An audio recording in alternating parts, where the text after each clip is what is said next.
So let's start with, if you could say and spell your first and last name, and of course, tell me what your title is. Logan Bailey, Communications Director for Eaton County, Logan Bailey. And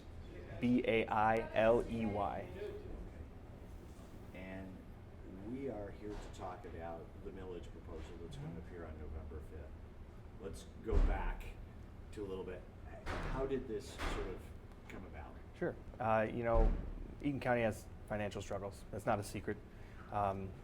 Back in 2017, 2018, 2019, the past Board of Commissioners sat and talked about it. We had commissioners at public meetings talking about this financial cliff the county was approaching. Up until that point, we had been passing continuation budgets where we kind of defer maintenance projects, defer any pay increases, cost of living adjustments to balance the budget. We're kind of balancing the budget on the backs of employees. And that's because they just didn't have the revenue to cover any of those gaining expenses in technology, et cetera. And so back in that 2019, the board was ready to take action, to go to the voters and the public and residents to ask them, how do you want county government to look? We're going to have to ask for more revenue. We're going to have to ask for a tax increase. Then COVID hit, and it took the county to its knees like it did a lot of other groups, municipalities, everyone. And then after COVID, when we were ready to make that move again, we then had American Rescue Plan Act money, COVID dollars, that we could use to balance the budget. So that's what the Eaton County Board of Commissioners did, essentially deferring again for as long as possible to not have to ask residents, but we can't kick the can down the road any further, hence this proposal being out there. This is a tax limitation increase. This tax limitation proposal, which will be on the ballot in November, which actually on the ballot it says separate tax limitation. That ballot language, though confusing, that is Michigan Constitution by statute says that's all the county can do. We just fill in the numbers. That language is set. We can't touch it. And that's why we're trying to get the word out about it as much as possible. That will increase the amount every year the board levies residents for operations and services by 3 mills.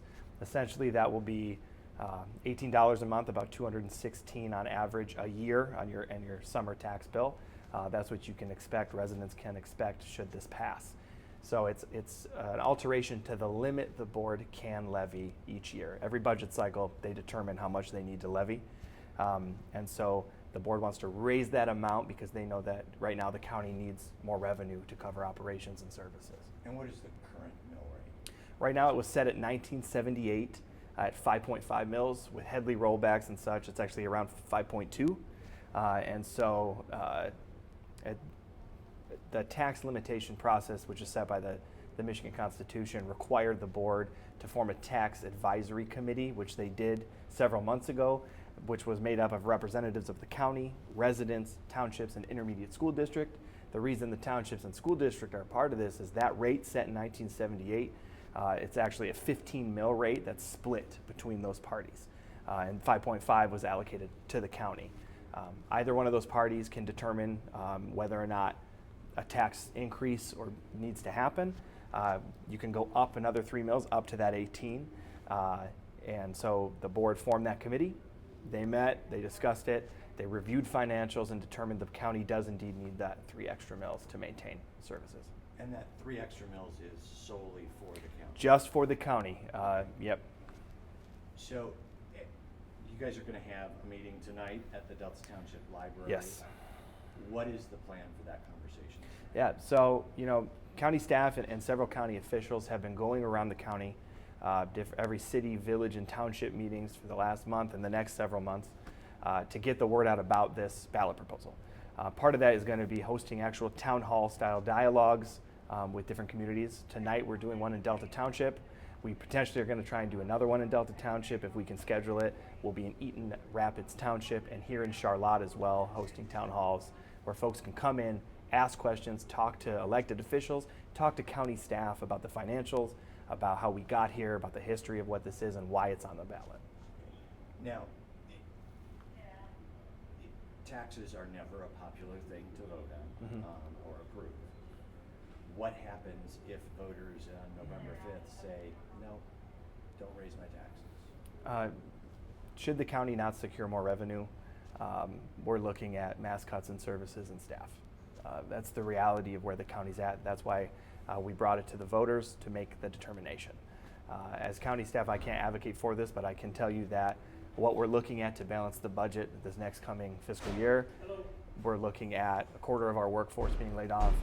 Constitutionally non-mandated services will likely be cut, whether that's from the sheriff's office and the prosecutor's office to closing open positions, selling assets, potentially lowering the hours of operation here for all administration, from the county clerk and register of deeds to the treasurer. The county government's going to look a lot different if we can't find more revenue. And in the past, you've called this a dire financial situation. Is that still a fair assessment? Yes. The financial situation at the county is indeed dire. We're in the middle of our budget process. I would say on September 10th, we have our budget hearing for this fiscal year, which we've been working on for months. The public can come in here, they can ask questions, they can review our budget right now, and they can ask questions of their commissioners and staff, administration, about, what does the future of the county look like? How is this budget not sustainable? And I believe the financial health assessment came back with an estimate that the county would be underwater by about $25, $26 million at the end of 2026. Is that right? Yeah, so that was a historical margin projection, essentially. We've actually been working to try and get a more specific number right now through this budget process and moving forward. But what we know for sure now is this next fiscal year, we do not have the funds to cover services and operations by millions of dollars. I encourage folks, if they want to look at the books at the county, historical records of what we've done, where we're at financially with revenue over expenditures, come to the controller's office, email us. You can email communication@eatoncounty.org. Open door policy, we'll come to you if you want. We'll show you our books. Our finance director's door is open. Our controller's door is open. We'll show you any and everything.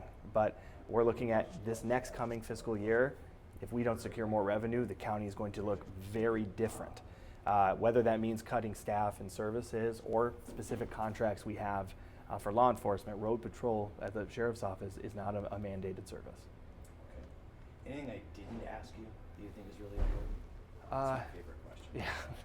I would say, if you want to learn more about what this proposal is, go to eatoncounty.org, click the tax limitation proposal button right on the homepage. Go to eatoncounty.org/1326, and you can get FAQs. You can reach out to us directly, send us questions, concerns, ideas, and you can also watch budget presentations from this year from every single department at the county. All right. Thanks so much, Logan.